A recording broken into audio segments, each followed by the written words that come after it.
Massacres, air raids, chemical weapons, and biological agents, scars from the war that Japan waged 70 years ago. Decades later, the wounds of the war are still raw in China. Japanese military presence in China goes back even before the start of World War I. But it was Japan's invasion of Manchuria in 1931 that really started its expansion into China. That escalated in 1937 after the Japanese launched an all-out assault. Its forces swept through Beijing, bombed Shanghai, and occupied Nanjing. With 300,000 people killed, the Nanjing massacre remains one of the darkest events of the last century. Japan also bombed its way through the major cities of Wuhan, Guangzhou, and Chongqing. The Japanese thought the war would end in a year, but the conflict lasted 14 years. The great contribution of China was that it never surrendered. Had they done so, then the Japanese probably would have expanded into the rest of Asia much earlier, and it would have been an entirely different situation. By the time Japan surrendered in 1945, China was holding nearly 1 million Japanese soldiers in battlefields across the country. What role did China play in World War II? Joining me from Beijing is Stephen Mackinnon. He's a professor of history at Arizona State University. Also from Beijing, Liu Youfa, a former vice president at the China Institute of International Studies. Gentlemen, welcome. The Victory Day Parade is the first of its kind held in China. Why celebrate in such fashion on the 70th anniversary? And this question to you, Liu Youfa. We're talking about 12,000 Chinese soldiers, military hardware, close to 1,000 foreign troops from countries, including Russia, participating. So why in such a grand fashion? Well, military parade, first of all, is the international practice. It is the first time for China to stage such a military parade because in the past, the contribution of China during the World War in the Far East War Theater was not officially recognized. To some extent, it was quite neglected. So this is the time for China to remind the international community that China was the main fighter in the Far East War Theater vis-a-vis the fascist camp. And China suffered the great losses by the Japanese invaders. And this time, it is also a platform for China in conjunction with the Asian peoples to warn the Japanese leaders and the government it is their duty and to lead the country towards the peace, not the other way around. And thirdly, it is a good opportunity for Chinese governmental leaders to reunite the nation, under the banner of the great dream to realize the Chinese nation. Back to you. So, Stephen, China was the first power to fight against Japanese aggression. Why has it received far less credit for its role, as Liu Youfa was saying? Well, there's an impressive collection internationally in the audience of this parade, and it represents, yes, a recognition of the connection between the war in Europe and in North Africa to the China War. The China War starting much earlier. Some people say 1931. Mainly, they talk about 1937. And the connection with the global war and, as the professor just said, the emergence of China as a focus of as a world power, in a sense, strategically, happened during the war. In other words, it's a huge change in the strategic arrangements, and I think that this has been recognized in a global sense, and that is very different, putting China in a global context and connecting the wars around the world that occurred in the late 30s in through the 1940s. And so it's important for a Western audience to make that connection. Liu Youfa, I want to touch on something Stephen just mentioned. The German invasion of Poland on September 1st, 1939 is conventionally regarded as the start of World War II, but the reality is this conflict started back in 1937, July 7th, when the Japanese attacked Marco Polo Bridge. So should that beginning be the start of this conflict? And why recognize the start of World War II with the Nazi invasion of Poland and not what happened in China in 1937? In fact, the Second World War was actually started from 1931. So when the Japanese forces invaded the northeast part of China, and the reasons are as follows. The first, Japan and Italy and Germany formed the fascist camp, to fight against the Allied forces.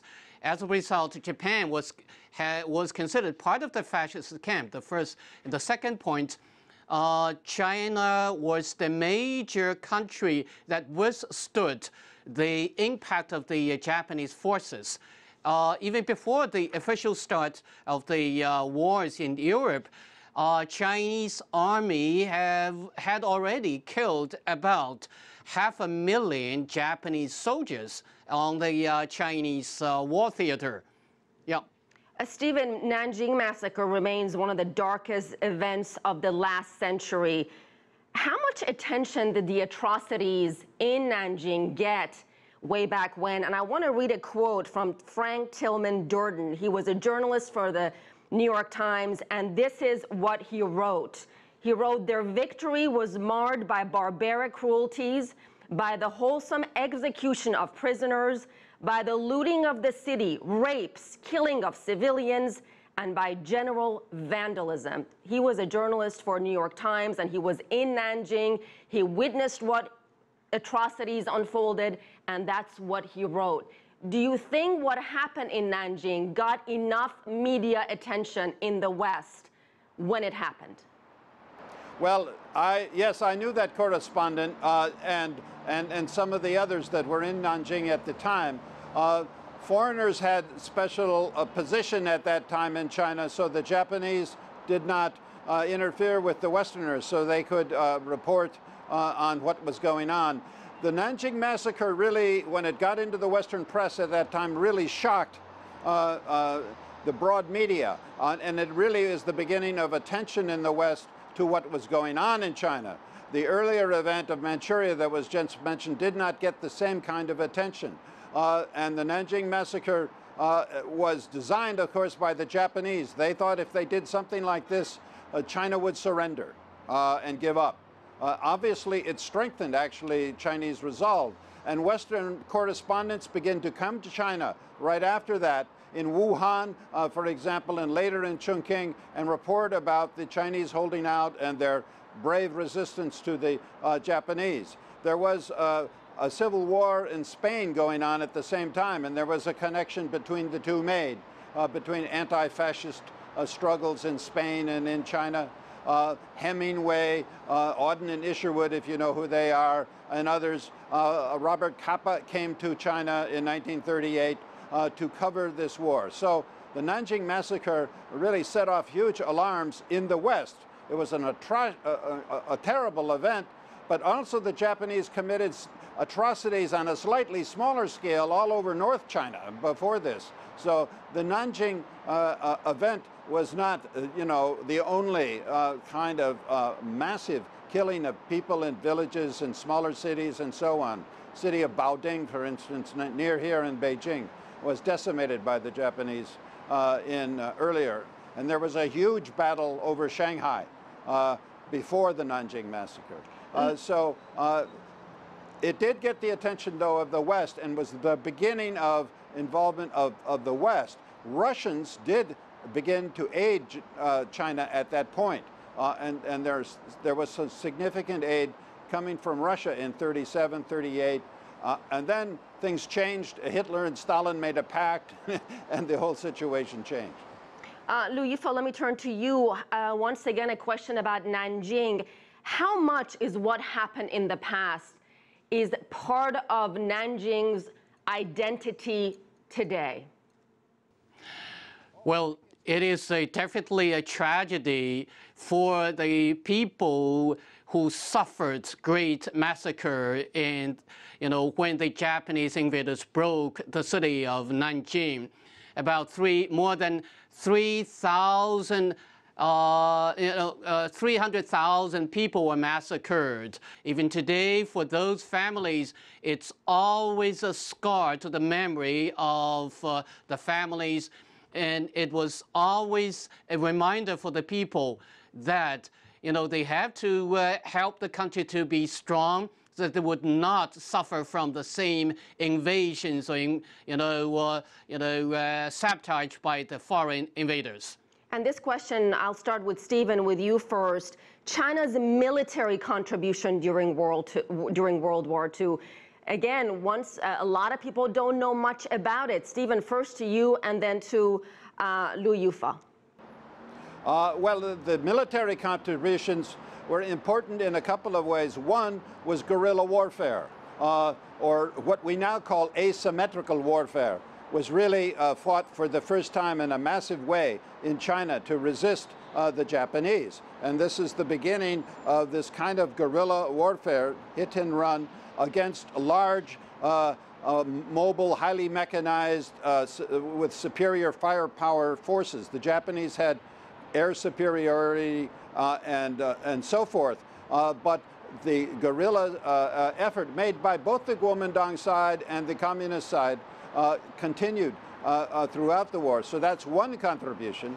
Of course, holding the Japanese back and preventing them from going into Russia was another point. Also, finally, the bombing. The Japanese bombed China, especially Chongqing in 1939, very, very heavily. But it did not produce the results of a surrender. I mean, we have learned that this kind of massive bombing just makes the population fight back more. It doesn't win wars, bombing by itself. And you find that happening in the China War. Liu Youfa. Yes, I quite agree with my colleague has said.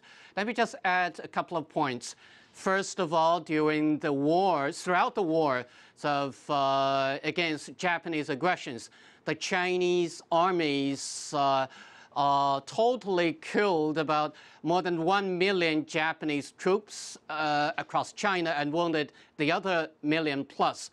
China, was holding back the strategic forces which would otherwise, as my friend Mackinnon said, would invade Russia, the Soviet Union rather. And because of that, the Soviet Union could concentrate its forces in the European war theater. And more importantly, I think because of the Chinese resistance against the Japanese invaders, it was holding the strategic forces which would otherwise be used on the war theater in the Pacific theater. I think it was delayed by quite a few years. It's been 70 years since the end of World War II. The wounds of war are still very fresh and raw in China. What needs to happen to heal those wounds after all these years? Stephen, I'll start with you. Okay, thank you. It's hard to say. The attitude of the Japanese, as you know, has been very different than the attitude of the Germans in the European war. The Japanese public even tends to see themselves as victims of the nuclear bombs that were dropped at the end of the war. And the whole question of what happened in China is buried in the Japanese consciousness to a fair degree. And so the Japanese have not faced with Korea or China the atrocities that go through, also the whole question which has not been raised of comfort women and so forth. The scars are still very real. And it's a bit like the French and the Germans after World War I. It really never ended the sense of hostility. And this has come back especially strongly in the last 20 years.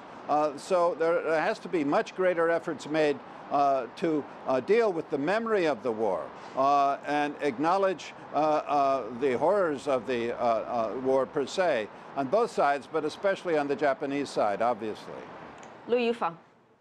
Yes, the 70th anniversary is not supposed to serve as a platform for the countries and peoples to revisit the hatred towards each other. Rather, it should serve as a platform for the peoples concerned, for the countries concerned, to seek the lessons and try to seek ways so that we can heal the wound psychologically and physically, and so that we can put the history back. And for Japan, for the Japanese government and the leaders, it is the time for them to revisit the war crimes that their forefathers committed 70 years ago and sincerely apologize to the peoples and the countries concerned, so that the countries in Asia and around the world could rejoin the hands to push forward the common development. This is what we are confronted with, because during the post-financial crisis era, both Japan and many countries across the country in Asia, countries in Asia are faced with the same problem. So we have a saying, history can serve as the teacher for future generations to learn. Back to you. Liu Youfa, Stephen Mackinnon, gentlemen, thank you. Yep.